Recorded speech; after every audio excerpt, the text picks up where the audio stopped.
surge capacity challenge related. The good news, the worst of respiratory virus season is likely over in Alberta.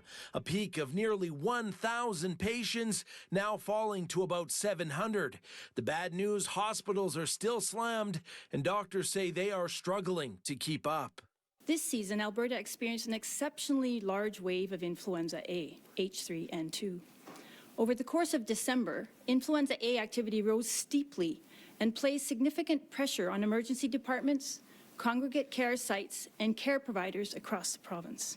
That rush prompting some doctors to demand Alberta declare an emergency. But the province's top doc says that would not help in this case because public health restrictions are not being considered. It does not change the authority or the ability of the government to address operational matters within and between health service providers. ER wait times were as high as 6 hours in Edmonton Tuesday afternoon and around 4 hours in Calgary and Red Deer. Friends of Medicare says it's clear the system needs more funding and better planning. We have lack of capacity with people accessing their primary health or their primary physician. So that leads people into emergency when they don't have to be there. So, it is a political will about what happens in our healthcare system and the choices that they're making.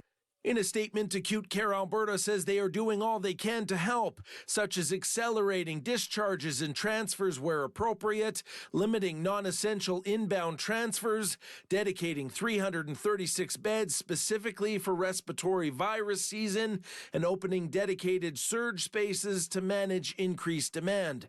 But the Health Sciences Association of Alberta, a union representing 30,000 workers, says job vacancy rates up to 20% for some roles are a big part of the problem. Until staffing shortages are fixed, Albertans will continue to experience delayed care, longer waits, and canceled procedures, its president told City News. Health officials are now closely watching influenza B and RSV rates for possible spikes. Please stay home when you're not feeling well.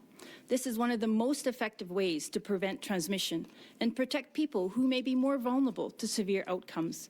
The CMOH refused to comment on provincial funding levels, pointing out a press conference with politicians is scheduled for Thursday. The NDP says the Premier is ultimately responsible for overcrowded hospitals. Danielle Smith is scheduled to return from vacation on Monday. From Edmonton, Sean Amato, City News.